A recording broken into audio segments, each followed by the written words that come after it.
कण कण में समाये उस सनातन ब्रह्म परमेश्वर का हम ध्यान करें। सीधे होके बैठें, कमर गर्दन मस्तक को सीधा रखें, हाथों की तर्जनी उंगली और अंगूठे को मिला के रखें। ये ध्यान मुद्रा कही जाती है। इस प्रकार बैठने पर हम ज्यादा समय तक ध्यान में एकाग्र हो सकते हैं। आंखों को बंद करें।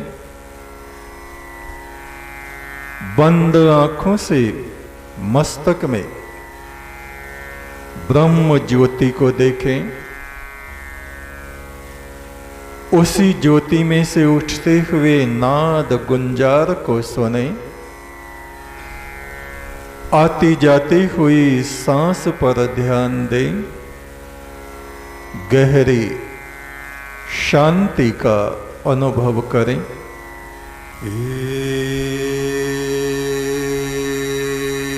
एक तो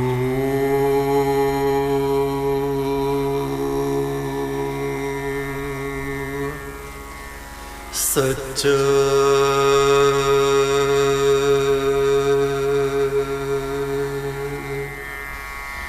तेरा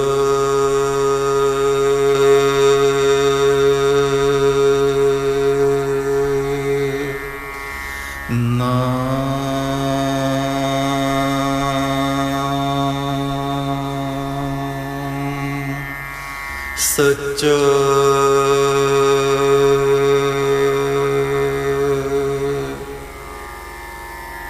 एक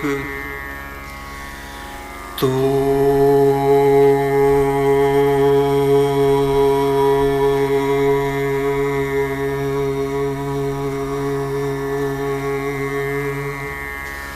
सच्चा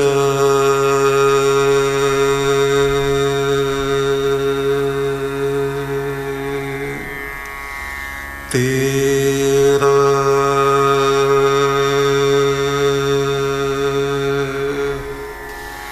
नाम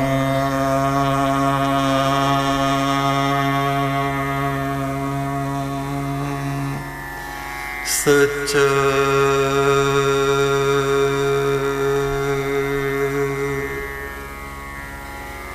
एक तो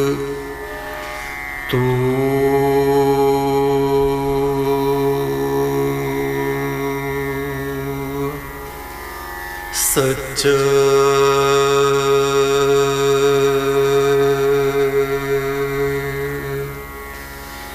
तेरा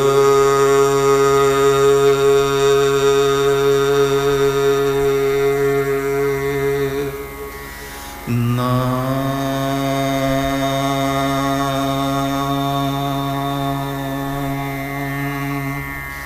सच्चा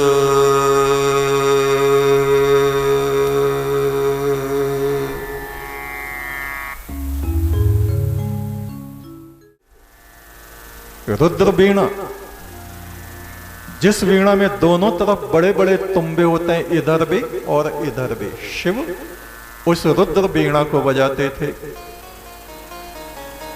सौभाग्य से हम भी जब आश्रम में होते हैं तो प्रतिदिन रुद्र वीणा बजाते हैं।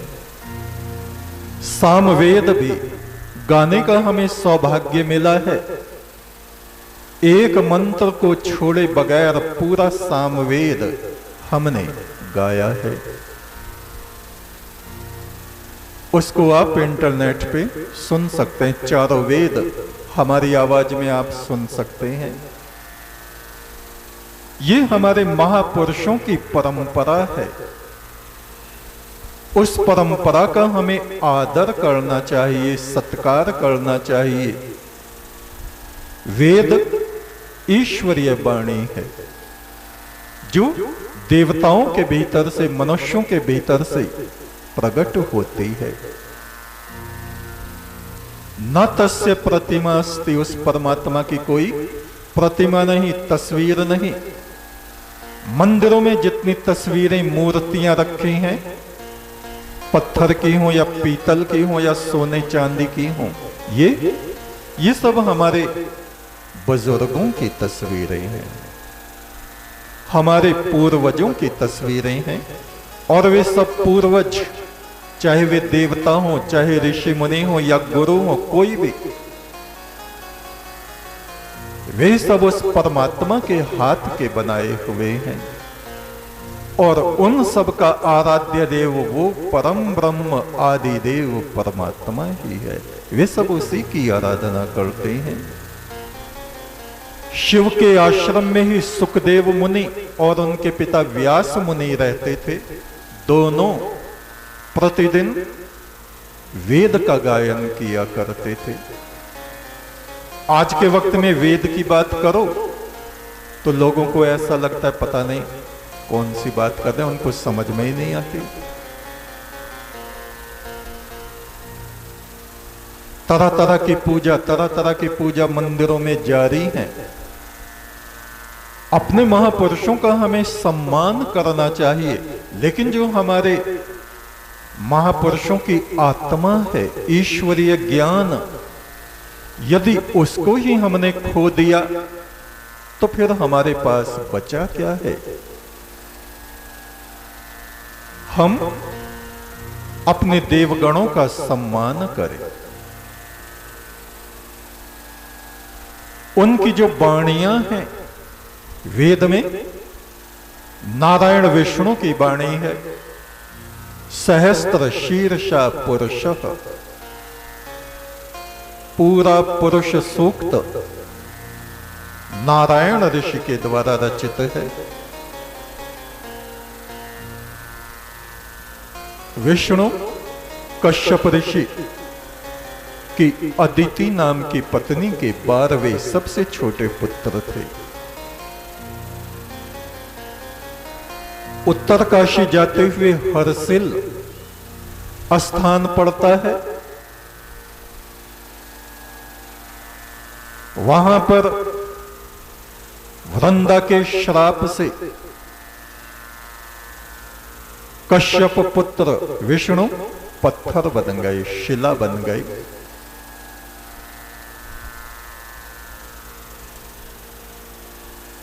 विष्णु ने वृंदा के पति का स्वरूप बनाया, जलंधर का, और उसके महल में चले गए। वृंदा का सतीत्व भ्रष्ट होने के कारण वृंदा ने श्राप दिया, तुम पत्थर के हो जाओ। आप हर्षिल जाइए, आज भी 3 नदियों का वहां संगम है। इधर से भागीरथी नदी आती है, ऊपर से गोमुख से गंगा या भागीरथी जो भी कहें, इधर से विष्णु गंगा आती है और इधर से जालंधरी नदी आती। तीनों नदी के संगम में वो शिला ऐसे लेटी हुई है। कहते हैं वो ही नारायण विष्णु का स्वरूप है, आज तक वहां रखा हुआ है। ये हमारा इतिहास है।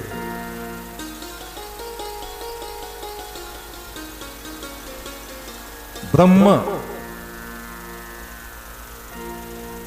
वो परम ब्रह्म परमात्मा जो प्रथम स्वरूप धारण करता है पुरुष का, उसको ब्रह्मा कहा जाता है। वो ब्रह्मा उस ईश्वर के संपूर्ण ज्ञान को अपने भीतर ग्रहण करते हैं, वेद को धारण करते हैं, फिर अन्य अन्य ऋषियों को वो ज्ञान वितरित करते हैं। उन्होंने वो मंत्र याद किए, दूसरों ने सुने, फिर उन्होंने सुने, फिर उन्होंने सुने। सुन सुन के प्रारंभिक काल में उस विद्या को, ज्ञान को लिखने का कोई उपाय नहीं था। इसलिए उन मंत्रों को श्रुति सुना हुआ, हमने ब्रह्मा जी से सुना, हमसे दूसरों ने सुना, दूसरों से तीसरे ने सुना। इस प्रकार सुनते सुनते सुनते वो ईश्वरीय ज्ञान आज हमारे 4 वेदों में सुरक्षित है। उसे हमें पढ़ना चाहिए, सुनना चाहिए। चारों वेदों का जो ज्ञाता होता था उसको ब्रह्मा कहा जाता था। आज भी हमारे भारतवर्ष में वेदों पर पीएचडी कराई जाती है। विद्यार्थी अगर तैयार हो तब, और विद्यार्थी पहले ही सोच ले मुझे तो डॉक्टर बनना है, 2 नंबर का पैसा कमाना है। उद्देश्य क्या है जीवन का? मुझे तो नेता बनना है। जो हम सोचते हैं वो ही बन जाते हैं। मुझे तो परमात्मा का मित्र बनना है, बन जाएंगे यदि हम उसके लिए भरसक पूरा प्रयास करेंगे तब। पितामह ब्रह्मा ने वह वेद ज्ञान अपने चारों पुत्रों को, सनकादिकों को दिया। उससे पूर्व आदित्य, अग्नि, वायु, अंगिरा, इन 4 ऋषियों ने उस ज्ञान को ग्रहण किया। वही ज्ञान फिर 7 ऋषियों में मरीचि, अत्रि, अंगिरा, वशिष्ठ,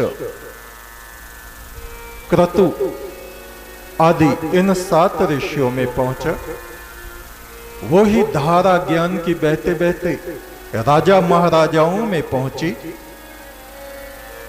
राजा अम्बरीश, राजा नहुष,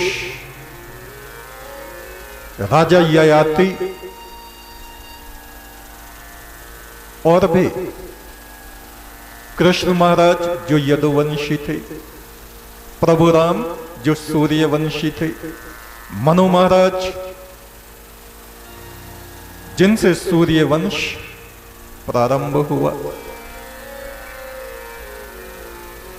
इन राजाओं की ऋचाएं ऋग्वेद में, दूसरे वेदों में आज भी मिलती हैं। राजा वेन जो बिजनौर के राजा थे, यजुर्वेद में उनके कई सूक्त मिलते हैं। महाराजा नहुष जिनका राज्य भारतवर्ष में, इलाहाबाद में, हस्तिनापुर में और मक्का में कभी होता था। विक्रमादित्य जिनका राज्य उज्जैन में और जिन्होंने मक्का को विजित किया, वहां उन्होंने वेदों की स्थापना की थी, यज्ञ वहां होता था। संसार में पृथ्वी तल पर कोई भी देश ऐसा नहीं जहां हमारे ऋषि मुनि ईश्वरीय ज्ञान को लेके ना गए हों, भारतीय सभ्यता को लेके ना गए हों।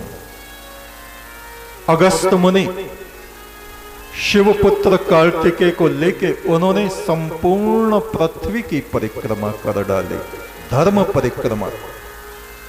जहां जहां जाते हैं वहां ईश्वरीय ज्ञान, ईश्वरीय संस्कार लोगों को देते हैं। उनमें देवत्व, ईश्वरत्व की स्थापना करते हैं। और त्रेता युग में बहुत भयंकर बाढ़ आई, जिस कारण से हमारी देव संस्कृति लगभग नष्ट हो गई। वरुण देवता, उनका राज्य ईरान में था।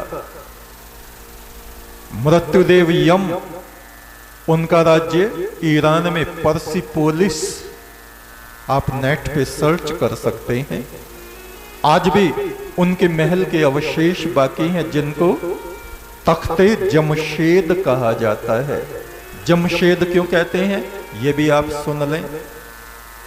वहां की भाषा में उनको यम सिद्ध बोलते थे, यम सिद्ध। अब यम सिद्ध को फिर वो कहने लगे जम सिद्ध, और फिर चलताऊ भाषा में जमशेद जमशेद जमशेद कर दिया। जमशेद जो पारसियों में आज भी प्रसिद्ध हैं उनकी ऋचाएं, जेंद आवेस्ता पारसियों का मुख्य धर्म ग्रंथ है। उसमें आप शनिदेव के द्वारा कही हुई ऋचाएं और यम के द्वारा कही हुई ऋचाएं देख सकते हैं। और ऋग्वेद में भी यम के द्वारा कही हुई ऋचाएं, यहां तक कि देवी उर्वशी जो स्वर्ग की अप्सरा है, इलाहाबाद जिसको प्राचीन काल में इलाव्रत बोलते थे, महाराज पुरुरवा के यहां आकर वो स्वर्ग की अप्सरा रही और उनकी ऋचाएं पुरुरवा और उर्वशी, इन दोनों की ऋचाएं ऋग्वेद में प्राप्त होती हैं। ये हमारा इतिहास है, ये हमारे भारतवर्ष का गौरव है। हमारे विद्यार्थियों को उसे जानना चाहिए। और जिसने जन्म लिया है उसका शरीर भी कभी ना कभी कहीं ना कहीं छूटता जरूर है। महादेव शिव ने अपना शरीर कहां छोड़ा? केदारनाथ में उन्होंने भूमि समाधि ग्रहण की। गुप्त काशी से 35 किलोमीटर दूर एक स्थान है काली मठ, देवी पार्वती ने वहां पर समाधि ग्रहण की। आज भी वहां पर एक पाताल तोड़ गड्ढा बना हुआ है, उसके ऊपर चांदी की एक प्लेट ढकी हुई है, जो पूजा वहां पे होती है। कुमार कार्तिकेय ने अपना अंतिम समय क्रोंच पर्वत, रुद्रप्रयाग से आगे क्रोंच पर्वत है, उन्होंने अपना अंतिम समय वहां पर व्यतीत किया और वहीं पर उनका शरीर पूरा हुआ। प्रभु राम अयोध्या से फैजाबाद की तरफ सरयू के किनारे किनारे जाइए। अयोध्या से 8 किलोमीटर आगे गुफ्तार घाट, गो प्रतार घाट, जहां से गौवें पार होती हैं, आजकल उसको कहते हैं गुफ्तार। ऐसा लगता है सुनने में जैसे फारसी का कोई शब्द हो। गो प्रतार, गौओं के पार होने का घाट, आजकल उसको कहते हैं गुफ्तार घाट। वहां पे प्रभु राम ने जल समाधि ली थी। कृष्ण महाराज द्वारका में उन्होंने राज्य किया और सोमनाथ में वो स्थान बना हुआ है जहां एक शिकारी ने उनके पैर में तीर मार दिया, उनका शरीर वहां पे शांत हो गया, कृष्ण महाराज का। और वहां से थोड़ी दूर एक बहुत गहरे में नदी बहती है, लेकिन ऊंचे में कृष्ण महाराज की वहां चिता लगाई गई थी। आज भी वहां वो छतरी एक बनी हुई है निशान के तौर पर। यह है हमारा इतिहास। कृष्ण महाराज का जन्म कहां हुआ? जेल के अंदर, कंस की जेल में। पर उनका पैतृक गांव कौन सा था? पूरे ब्रजमंडल में कोई नहीं जानता।